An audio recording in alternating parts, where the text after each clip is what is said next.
क्या आपको पता है कि पिछले 10 सालों में आईटीआर भरने वालों की संख्या कितनी बढ़ी है? अंदाजा लगाइए, शायद आप सोच भी नहीं सकते। ये बढ़ोतरी छोटी मोटी नहीं है, बल्कि 120% के करीब है। खासकर 50 लाख रुपए से ज्यादा आय वालों के आईटीआर में जबरदस्त उछाल आया है। वहीं सरकार 3 से 10 लाख के टैक्स स्लैब में शामिल मिडिल क्लास को भी अब शायद बड़ी राहत देने वाली है। कुछ संकेत जी बिजनेस को ऐसे मिले हैं कि ये राहत अगले बजट में शायद अनाउंस भी कर दी जाए। करेंगे खास मेहमानों के साथ चर्चा, लेकिन पहले ये रिपोर्ट।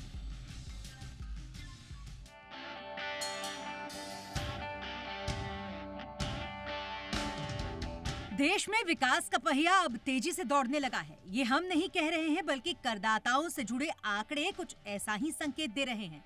खबरों की अगर माने तो बीते एक दशक यानी 2014 के बाद से अब तक 50 लाख रुपए से ऊपर की सालाना आय वाले करदाताओं की संख्या में अच्छी खासी बढ़ोतरी देखने को मिली है। इस आंकड़ों को समझे तो देश में कुल करदाताओं से मिलने वाले टैक्स में 75% से अधिक हिस्सा सालाना 50 लाख रुपए से अधिक कमाने वालों से आता है। यानी पिछले 10 साल में लोगों की कमाई भी बढ़ी है और साथ ही बढ़ा है सरकारी खजाना। बड़े पैमाने पर देश के टैक्स पेयर की संख्या का बढ़ना आर्थिक विकास के मद्देनजर अच्छे संकेत है। ताजा आंकड़े बताते हैं कि सालाना 50 लाख रुपए से अधिक आय दिखाने वाले लोगों की संख्या 2023-24 में बढ़कर 9.39 लाख से अधिक हो चुकी है, जो 2013-14 में 1,85,000 थी। साथ ही 50 लाख रुपए से अधिक कमाने वालों की आयकर देनदारी 3.2 गुना बढ़कर साल 2024 में 9.62 लाख करोड़ हो गई है, जो 2014 में 2.52 लाख करोड़ थी। हाल के साल में आयकर रिटर्न की प्रक्रिया को सरकार ने सरल करने का प्रयास किया, जिसमें वो सफल भी रही और अब नतीजे सबके सामने हैं। रिटर्न दाखिल करने वालों की संख्या में बीते 10 साल में 120% का उछाल आया है, तो वहीं ट्रांसपेरेंट आयकर फाइलिंग और आईटीआर के जल्द निपटारे के चलते भी आयकर करदाताओं का रुझान इस ओर बढ़ा है। तभी तो इस साल करीब 75 लाख आईटी रिटर्न फाइलर ने अपडेटेड रिटर्न फाइल किया है, जिससे आयकर विभाग को पिछले साल के मुकाबले करीब 8,000 करोड़ रुपए अधिक टैक्स मिला है। साल 2014 की बात करें तो 2 लाख रुपए सालाना से अधिक कमाने वाले लोगों को भी आयकर देना पड़ता था, लेकिन केंद्र सरकार की विभिन्न छूटों और कटौतियों के कारण अब 7 लाख रुपए तक की आय वाले व्यक्तियों को कोई कर नहीं देना पड़ता। वहीं आयकर स्लैब में बदलाव का ही नतीजा है कि 10 लाख रुपए से कम आय वाले करदाताओं से आयकर रिटर्न का प्रतिशत घटकर अब 6.22% हो गया है, जो 2014 में 10% से ज्यादा था। आयकर में बढ़ी आमद के बाद देश की अर्थव्यवस्था का रीढ़ कहे जाने वाले मिडिल क्लास को सरकार जल्द ही बड़ा तोहफा दे सकती है। सरकार बजट में टैक्स स्लैब में बदलाव पर विचार कर सकती है और कुछ रियायतें और दे सकती है। सरकार 3 से 10 लाख रुपए तक की इनकम पर 5% का टैक्स का विकल्प भी दे सकती है। साथ ही छूट के लिए न्यू रिजीम के टैक्स स्लैब और रेट में बदलाव भी संभव है। सरकार ऐसा करती है तो आम आदमी के लिए बड़ी राहत की बात होगी, जो लंबे वक्त से टैक्स में बड़ी छूट की आस लगाए बैठा है। ब्यूरो रिपोर्ट, जी मीडिया। खास मेहमान इस वक्त मेरे साथ जुड़ चुके हैं। स्वागत करते हैं देश के पूर्व वित्त सचिव सुभाष चंद्र गर्ग और अब आर्थिक मामलों के जाने माने जानकार। बहुत बहुत स्वागत है गर्ग सर आपका हमारे शो पर। हमारे साथ हैं वेद जैन सर, जाने माने टैक्स एक्सपर्ट हैं और पूर्व प्रेसिडेंट ICAI। बहुत बहुत स्वागत है जैन सर आपका भी हमारे शो पर। गर्ग सर, चर्चा की शुरुआत आपसे ही। हम कल भी बात कर रहे थे अपने संवाददाता से थी कि जो प्रचलित धारणा है कि साहब करोड़पति जो होते हैं, जो धन्ना सेठ होते हैं, वो तो टैक्स उतना देते नहीं और आम आदमी से टैक्स की उगाही की जाती है। अब ये तो जो डेटा है ये सजेस्ट कर रहे हैं कि करोड़पति इनकम टैक्स रिटर्न फाइलर्स कई गुना बढ़ गए हैं और जो छोटे टैक्स पेयर्स हैं उन पर टैक्स का बोझ संभवतः कम हुआ है। क्या ये स्थिति आपको रेलेवेंट और मतलब आप क्या इस स्थिति से समझ रहे हैं? आप खुद इसको रिलेट कर पा रहे हैं? क्या ये वाकई में ऐसा हो रहा है? देखिए दीपक, 2019-20 का जब इंटरिम बजट पेश किया था पीयूष गोयल जी ने, तो उस समय 5 लाख तक की आमदनी के जितने भी लोग थे उन सबको टैक्स से इफेक्टिवली मुक्ति दे दी थी कि आपको जितना भी आपका टैक्स बनता है आपको रिबेट के रूप में वापस दे दिया जाएगा। ये अगर आपको याद हो तो उस समय जब पार्लियामेंट में पढ़ा जा रहा था ये प्रस्ताव, तो पार्लियामेंट में बड़ी ज़बरदस्त इसकी सराहना हुई, तालियां बजी, और सब कुछ हुआ। और उसके पीछे रीज़न ये था कि उस समय जो तकरीबन 5.5-6 करोड़ टोटल आयकर दाता जो रिटर्न भरते थे, उसमें से 50% से ज़्यादा को एक तरह से टैक्स से बाहर निकाल दिया गया था, इस अकेले से। फिर बाद में 2021-22 में और 22-23 में निर्मला सीतारमन ने भी उसको बढ़ा के 7 लाख कर दिया। फिर स्टैंडर्ड डिडक्शन को और मिला के 7.5 लाख तक कर दिया। तो आज के दिन लगभग 7.5 लाख तक की जो आमदनी वाले लोग हैं, उनको कोई इनकम टैक्स नहीं देना पड़ता। इसलिए जो आप बता रहे थे कि 8 करोड़ लोग करीब टैक्स रिटर्न फाइल करते हैं, एक्चुअली जो टैक्स पेमेंट करते हैं वो 3 करोड़ से ज़्यादा नहीं है, 3 करोड़ से कम है। तो ये बात तो निश्चित रूप से सही है कि बहुत सारे जो रिलेटिवली स्मॉलर आयकर करदाता हैं, जिनकी इनकम 7.5 लाख रुपए से कम है, वो आज के दिन टैक्स नहीं भरते हैं, टैक्स के सिक्की की सीमा से बाहर है। दूसरा, इसका एक और इफेक्ट हुआ इसके साथ में, बहुत सारा इनकम टैक्स डिपार्टमेंट जो टैक्स जिसके पास आता है वो टीडीएस के रूप में आता है। सो टीडीएस बहुत सारे सैलरीड लोगों का कटता है, और उनमें से बहुत सारे जो लोग हैं वो 7 लाख की सीमा से बाहर हैं। इनमें से बहुत सारे ऐसे भी हैं जिनको डिविडेंड्स वगैरह पे टैक्स मिलता है, लेकिन टैक्स सीमा के बाहर नहीं आते, बाहर हैं आज के दिन। तो ये भी एक टेंडेंसी देखने को मिली है कि पिछले कुछ समय से जो ये लोग टैक्स एक्चुअली नहीं देते थे लेकिन टीडीएस कट जाता था, अब उनको थोड़ा रिफंड मिल सकता है। इसलिए भी ये टैक्स रिटर्न भरने की जो टेंडेंसी है वो बढ़ी है। तो इसको इस रूप से नहीं देखा जाना चाहिए कि भाई बहुत ज़्यादा ग्रोथ हो रही है टैक्स रिटर्न फाइल करने में। इन्फ्लेशन पिछले 10 साल में तकरीबन 100% इन्फ्लेशन हुआ है। टैक्स की मिनिमम टैक्स लिमिट बहुत ज़्यादा नहीं बढ़ी है, इसलिए ये तो बढ़ेगा ही। जो इम्पोर्टेंट चीज़ है वो ये है कि जो 50 लाख से ज़्यादा जो टैक्स आज के दिन भरते हैं, जिनकी इनकम है जिस पे वो टैक्स देते हैं, वो संख्या चूँकि बढ़ के काफ़ी अब हो रही है, और वो लगभग 70-80% जो विभाग में टैक्स आता है वो वही देते हैं। तो ये दोनों टेंडेंसी सही है कि हायर टैक्स भरने वालों की संख्या बढ़ी है, वो अच्छी बात है, वो देश की इनकम बढ़ने वालों की बात बताती है। और बहुत सारा जो बल्क नंबर है वो नंबर 7.5 लाख की सीमा तक होने से बाहर है। तो आई थिंक ये this is sound tax policy और ओके, साउंड व्यवस्था है, इसको बनाए रखना चाहिए। All right sir. Ved sir, direct tax collection भी हमारा अच्छा खासा बढ़ा है। ग्रॉस डायरेक्ट टैक्स कलेक्शन मेरे ख्याल से 21% से ज़्यादा प्रीवियस ईयर से इस बार बढ़ा है। 15 लाख करोड़ से ज़्यादा का हो गया है अप्रैल 1 से नवंबर 10, 2024 के बीच के डेटा जो है। ये क्या संकेत दे रहे हैं, और क्या ये जो कमाई हो रही है, जैसा ये रिपोर्ट भी बता रही है कि ज़्यादा स्लैब वाले लोग अब टैक्स देना शुरू कर दें, मेरा ख्याल है कि यही सिचुएशन का तो वेट किया जा रहा था। तो क्या ये दोनों सिचुएशन आने वाले समय में जो छोटे स्लैब वाले लोग हैं उनको इनकम टैक्स में छूट के लिए मार्ग प्रशस्त करती हैं या नहीं सर? हाँ, देखिए दीपक जी, आप बिल्कुल जो अभी बात हो रही है कि बजट बनता है तो सरकार अपने पहले एस्टिमेट करती है एक्सपेंडिचर का कि मुझे खर्चा कितना करना है, जी। और फिर उसके बाद वो रिसोर्सेज जनरेट करने की कोशिश करती है। तो आज की डेट में क्योंकि इनकम टैक्स में कलेक्शन बढ़ती जा रही है, और उसका कारण जैसे सुभाष जी ने बिल्कुल ठीक तरह से कहा कि इकोनॉमी में बहुत तेजी से बढ़ावा हुआ है और इकोनॉमिक ग्रोथ आ रही है, जो हमारी 7% के करीब की ग्रोथ इकोनॉमी में चल रही है। तो स्वाभाविक है कि आम आदमी की इनकम बढ़ रही है। इनकम बढ़ रही है तो नेचुरली ये है कि उसके ऊपर जो टैक्स है उसकी कलेक्शन आ रही है, और टैक्स की कलेक्शन बढ़ेगी, और सरकार का अगर साधन बढ़ता जा रहा है और जो एस्टीमेट एक्सपेंडिचर है उससे मीट आउट होता जा रहा है, तो स्वाभाविक है सरकार टैक्स में एक इकोनॉमी को फ्लिप देने के लिए एक साधन ढूंढती है। इसीलिए आप देखेंगे कि जब वित्त मंत्री जी ने 3 साल पहले एक घोषणा की थी, हम इसको डिडक्शन लेस एक इकॉनमी बनाना चाह रहे हैं और टैक्स बनाना चाह रहे हैं, और उन्होंने छूट को बढ़ा के इमीडिएटली 7 लाख किया।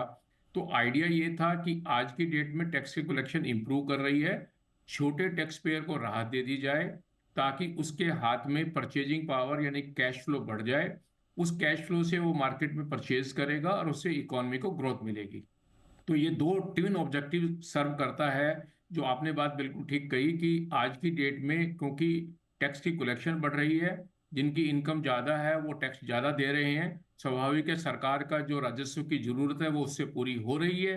तो नीचे वाले जो वर्ग के लोग हैं उनको छूट दी जा सकती है, उनके टैक्स कम किए जा सकते हैं, और टैक्स कम होगा तो जिनके हाथ में परचेजिंग पावर बढ़ेगी, उससे इकोनॉमी को वो परचेज करेंगे तो ग्रोथ बढ़ेगी, मल्टीप्लायर इफेक्ट आएगा, और अल्टीमेटली सरकार को और टैक्सेस जीएसटी और दूसरे में कलेक्शन बढ़ेगी। तो ये एक बहुत साउंड इकोनॉमिक पॉलिसी का पॉलिसी है कि भाई आज की डेट में आप, क्योंकि हम जब टैक्स कलेक्ट करते हैं वो किसी पर्पस के लिए करते हैं। सरकार टैक्स इसलिए नहीं कलेक्ट करती कि सरकार को कुछ कर उस टैक्स के लेके उसे अपने खजाने में रखना है। सरकार को उससे इकोनॉमी चलानी है, सरकार को उसको अपने खर्चे को मीट आउट करना है और लोगों के सोशल वेलफेयर की स्कीमों को प्रमोट करना है।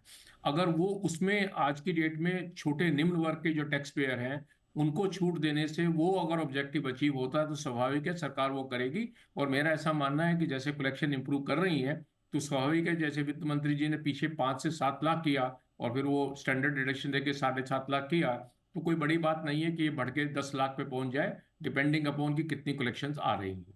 Absolutely sir. और एक बात जो महत्वपूर्ण बात गर्ग सर आपने कही थी कि आंकड़े भले ही 8 करोड़ से ज़्यादा टैक्स फाइलर्स के हों, लेकिन टैक्स पेयर्स जो एक्चुअल हैं उनका डेटा अभी भी है। ये कैसे बढ़ेगा सर?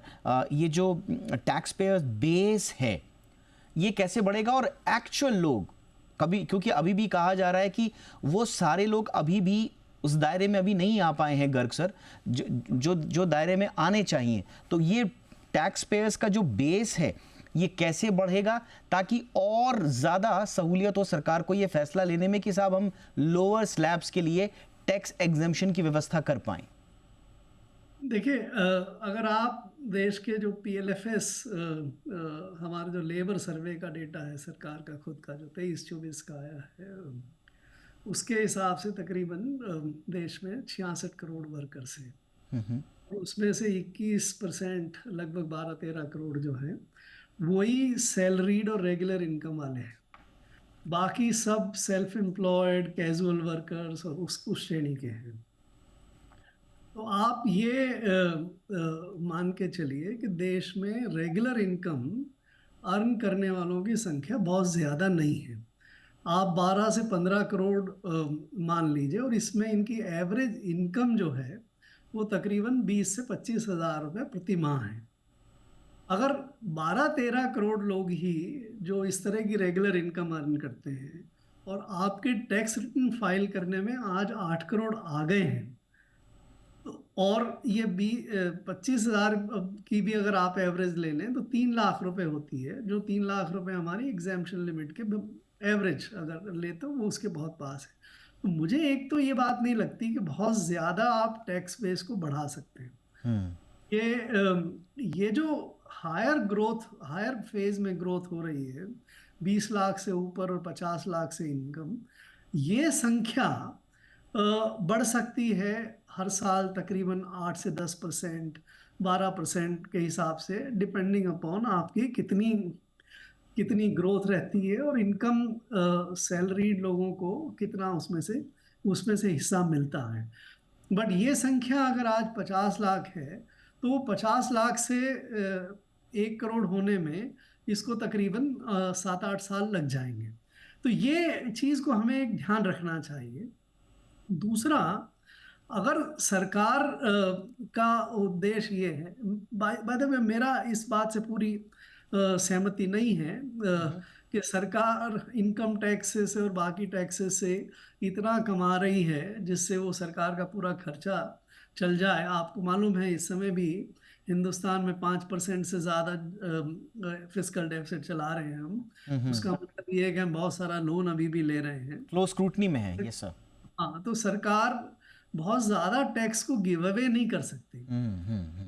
इतने लोगों को ऑलरेडी दिया जा चुका है। जब आपके टैक्स बेस में जो एक्चुअल टैक्स पेयर्स हैं वो 3 करोड़ से ज़्यादा नहीं है, तो आप और कितना छोड़ेंगे? अगर मान लीजिए आप 7.5 लाख से बढ़ा के 10 लाख कर देते हैं, तो और अगर 50 लाख लोग उससे निकल जाएंगे, 50-60 लाख लोग निकल जाएंगे, तो वो आपको टैक्स बेस को कोई बढ़ाएगा? उससे जो टैक्स की हानि होने वाली है। तो मेरे मेरे ख्याल से सरकार को जो करना चाहिए वो ये करना चाहिए, बजाय इस डिबेट वाली स्कीम को और बढ़ा के 10 लाख तक ले जाए, उसके बजाय अगर हम मिडिल क्लास, बिकॉज अभी ये बात क्यों आ रही है? ये बात इसलिए आ रही है कि अभी आपके सारे जो इकोनॉमिक कंजम्पशन की स्थिति बता रहे हैं, जो डेटा बता रहे हैं, वो ये बता रहे हैं कि अर्बन एरिया में कंजम्पशन में गिरावट है। चाहे हमारी एफएमसीजी कंपनियां ले लीजिए, चाहे और ले लीजिए, व्हीकल्स, ये सब उनको देख लीजिए, तो अर्बन एरिया में, और अर्बन एरिया में ही ये जो सारे 50 लाख से ऊपर देने वाले टैक्स फाइलर्स हैं वो इसी में यहीं पे रहते हैं।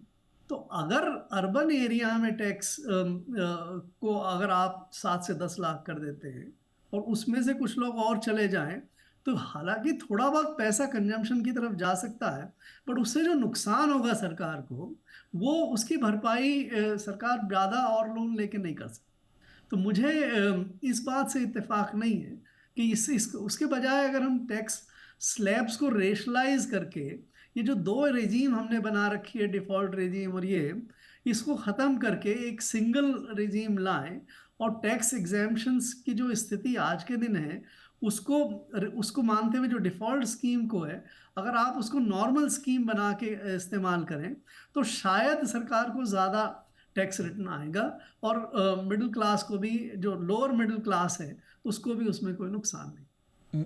Absolutely sir. मैं वेद सर आपके पास आना चाहूँगा। थोड़ा सा संभवतः विषयांतर लगे, लेकिन मैं खुद को रोक नहीं पा रहा हूँ क्योंकि आप इतने अनुभवी व्यक्ति हैं। हालांकि आप बाय प्रोफेशन लोगों को एक समझदारी भरा टैक्स बचत और किस तरह से उसका एक स्मार्ट मैनेजमेंट किया जाए, वो आप दर्शकों से सलाह दे रहे हैं। बट देश में सर आज भी एक बहुत बड़ा सवाल है, और वो सवाल ये है कि जो जेन्युइन जो लोग हैं, जो टैक्स पेयर्स हैं, और एक तरफ जो लोग टैक्स अवॉइडेंस करते हैं, इवेजन्स करते हैं,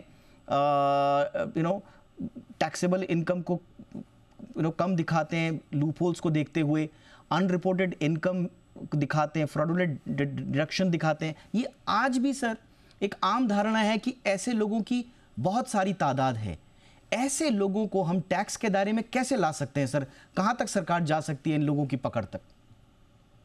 देखिए दीपक जी, जो आज की डेट में जो स्टैटिस्टिक्स हैं और जिस तरह का नेटवर्क इनकम टैक्स वालों ने बनाया और जीएसटी ने बनाया, नेटवर्क बनाया है, ये मान के चलना पड़ेगा कि एनफोर्समेंट मैकेनिज्म काफ़ी हद तक इम्प्रूव कर गया है। और कंप्यूटराइजेशन ने और डिजिटाइजेशन ने, पैन ने, आधार ने, इसकी काफ़ी लोगों को अपने जो टैक्स नेट से बाहर थे उनको अंदर लाने में कामयाबी हो गई है। एक कारण जो आपने देखा, जो टैक्स पेयर 50 लाख से ज़्यादा इनकम डिक्लेयर करते हैं, जो टैक्स डेटाबेस बढ़ रहा है, टैक्स पेयर बढ़ रहे हैं, उसका एक बहुत बड़ा कारण ये भी है कि जो सरकार ने आज की डेट में डिजिटाइजेशन किया है, कंप्यूटराइजेशन किया, और उससे सरकार ने बहुत सारे लोगों को अपने टैक्स नेट में ले लिया होगा।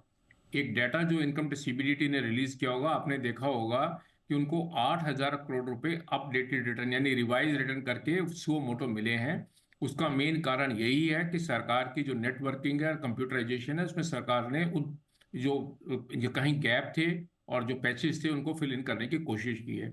लेकिन ये भी मानना ठीक है कि आज की 90 अभी भी जो टैक्स नहीं दे पा रहे हैं। जैसे सर आपकी बात कोई कॉम्प्लीमेंट करता हुआ स्टेटमेंट दे रहा हूँ, 90% of the updated returns by July 31 were from non filers, यानी कि कंप्लायंस इंप्रूव हुई है टैक्स पेयर्स में, जो आप कह रहे थे सर। हाँ, और 8,000 करोड़ सरकार को मिले हैं मान के चलिए जी। तो मेरा ऐसा मानना है कि सरकार को ये इस तरह की व्यवस्था करनी चाहिए, और जिन लोगों को नहीं नेट में आया, जैसे अभी जो आज की डेट में अपडेटेड रिटर्न भरने के 2 साल का पीरियड दिया हुआ है, मेरा कहना है कि इसको 3 साल 4 साल भी कर देना चाहिए, उसमें कोई नुकसान नहीं है। उसका आप आज की डेट में आपको 1 साल के बाद अगर भरते हैं तो 25% एक्स्ट्रा टैक्स देना पड़ता है, 2 साल बाद भरते हैं तो 50% देना पड़ता है। मैं कह रहा हूं कि आप 3 साल बाद भी अलाउ कर दीजिए, 75% ले लीजिए, और 3 साल के बाद ज्यादा भरते हैं तो 100% ले लीजिए, क्योंकि ये वो लोग हैं जो अदरवाइज टैक्स नेट में नहीं आ पा रहे हैं। तो एनकरेज करेंगे वॉलंटरी कंप्लायंसेस को, और अपना कंप्यूटराइजेशन और डिजिटाइजेशन जो नेटवर्किंग है, तो आज की डेट में कोई ट्रांजैक्शन को आप बाहर नहीं निकाल पाएंगे। तो सबसे ज्यादा कोशिश ये होनी चाहिए कि आप अनेबल कर दें कि टैक्स पेयर को उसको फोर्स कर दें कि उसे नेटवर्क में आ जाए, क्योंकि एनफोर्समेंट मैकेनिज्म एक ऐसा मैकेनिज्म है कि कितनी भी कोशिश करिए आप 100 में से 10 लोगों को पकड़ पाएंगे, और उसमें से भी 10 लोगों से टैक्स कितना उभार पाएंगे वो बड़ा मुश्किल है। तो जो आपका सवाल है कि टैक्स नेट को वाइडन कैसे किया जाए, वो अनेबल करना पड़ेगा मैकेनिज्म के अंदर और अपने सिस्टम के प्रोसीजर के अंदर। और सबसे बढ़िया ये मैकेनिज्म ये है कि सरकार डाटा इकट्ठा कर रही है, नेटवर्किंग इकट्ठा कर रही है, उससे आप टैक्स पेयर हर आदमी को पता है कि जो आप आज खर्चा कर रहे हैं, जो आपकी इनकम आ रही है, वो सारी आज की डेट में कंट्रोल हो रही है। टीडीएस के प्रोविजन बहुत इफेक्टिव हैं, टीसीएस के प्रोविजन बहुत इफेक्टिव हैं, टैक्स कलेक्शन एट सोर्स के। आप गाड़ी खरीदते हैं तो आपका टीसीएस कटता है, इसी तरह से आप कोई काम करते हैं, प्रोफेशनल काम करते हैं, उसमें आपका टीडीएस कटता है। जी। तो वो मैकेनिज्म बहुत सरकार का स्ट्रांग है, लेकिन उनको फिर अंदर लाने के लिए आप इसको अपडेटेड रिटर्न का पीरियड बढ़ा दीजिए। ओके। और साथ के साथ जैसे मैंने कहा कि at the end of the day जो डिजिटाइजेशन है वही हेल्प कर रहा है नेटवर्क में। दूसरी बात जो हमें समझनी चाहिए, जो सुभाष जी ने बहुत अच्छी बात कही है, हम्म। ये मान के चलना चाहिए कि आज की डेट में देश की पॉपुलेशन 140 करोड़ जरूर है, हम्म। लेकिन उसमें से अनेक टैक्स पेयर कितने हो सकते हैं ये मानना भी बहुत जरूरी है, कैलकुलेशन करनी बहुत जरूरी है। हम्म। उसमें अनड्यू एक्सपेक्टेशन करना कि नहीं 140 करोड़ में कोई 20 करोड़ 25 करोड़ टैक्स पेयर बन जाएंगे, वो नामुमकिन है। क्योंकि आज की डेट में एवरेज जीडीपी और कैपिटा जीडीपी, अगर मैं आज की डेट में अपनी इकोनॉमी को, जैसे हम कहते हैं कि $4 ट्रिलियन के मान के 320 लाख करोड़ की माने, जी। और उसको 140 से डिवाइड करूं तो वो $2500 आती है, जिसका मतलब होता है लगभग 2 लाख रुपए पर व्यक्ति की इनकम। जी। तो कुछ व्यक्ति तो ऐसे होंगे ना जो उस 8 लाख से बहुत ज्यादा नीचे रहेंगे, वो तो एब्सोल्युटली। टैक्स पेयर कभी बन नहीं पाएंगे। इसी तरह से कुछ व्यक्ति ऐसे हैं जिनकी इनकम बहुत बढ़ेगी। तो जैसे जैसे इकोनॉमी ग्रो करती है तो नंबर ऑफ टैक्स पेयर और वो टैक्स पेयर जो कि हायर स्लैब में आएंगे वो बढ़ते जाएंगे, जिससे टैक्स की कलेक्शन बढ़ेगी। ओके। आइडिया ये है कि हाँ। दोनों तरफ से होना चाहिए, कैरेट एंड स्टिक। कि एक स्टिक है कि आपने एनफोर्समेंट मैकेनिज्म बहुत स्ट्रांग किया हुआ है, और एक कैरेट दी है कि आप आ जाइए सुओ मोटो चल के, और जिसमें मैंने अपडेटेड रिटर्न का आपको मैकेनिज्म दिया है, उससे नंबर ऑफ टैक्स पेयर बढ़ सकते हैं। एब्सोल्युटली। और गर्ग से एक बहुत संक्षेप में, ये भी तो एक तरीका हो सकता है जो प्रोग्रेसिव वे कहा जाता है, दुनिया की तमाम इकोनॉमीज इसको इस्तेमाल करती हैं कि साहब आप जो लोअर इनकम जो ग्रुप है उससे आप टैक्स हटाइए, उसको थोड़ा सा उसके हाथ में पैसा डालिए, उसकी कंजम्पशन पावर बढ़ाइए, और देश की कंजम्पशन, क्योंकि आप भी कह रहे हैं कंजम्पशन एक बहुत बड़ा एक संकट है ही अभी, तो ग्लोबल ट्रेंड्स के साथ अगर हम चलें इस तरह के छोटे छोटे, क्योंकि अभी इन्फ्लेशन भी है, क्योंकि इन्फ्लेशन ने जो लिविंग कॉस्ट बढ़ाई है एक आम आदमी की, हम उसको भी भूल जाते हैं, सरकार उसको भूल जा रही है। तो क्या ये एक अच्छा तरीका ये नहीं है कि आप एग्जम्पशंस दें वहां पर, उनकी कंजम्पशन पावर बढ़ाएं, और फिर उनको इकोनॉमी का पार्टिसिपेशन में उनका योगदान लें, और फिर इस तरह से इकोनॉमी को आगे बढ़ाया जाए, आगे चल के आपका ही टैक्स कलेक्शन मजबूत होगा। दीपक देखिए, जब 3 करोड़ से कम लोग ही इफेक्टिवली टैक्स दे रहे हैं, तो जो हमारा आज का टैक्स सिस्टम है वो काफी प्रोग्रेसिव ऑलरेडी है। 66 करोड़ वर्कर्स में से 3 करोड़ लोग ही टैक्स दे रहे हैं, बाकी लोग टैक्स नहीं दे रहे हैं, बहुत लोअर टैक्स दे रहे हैं।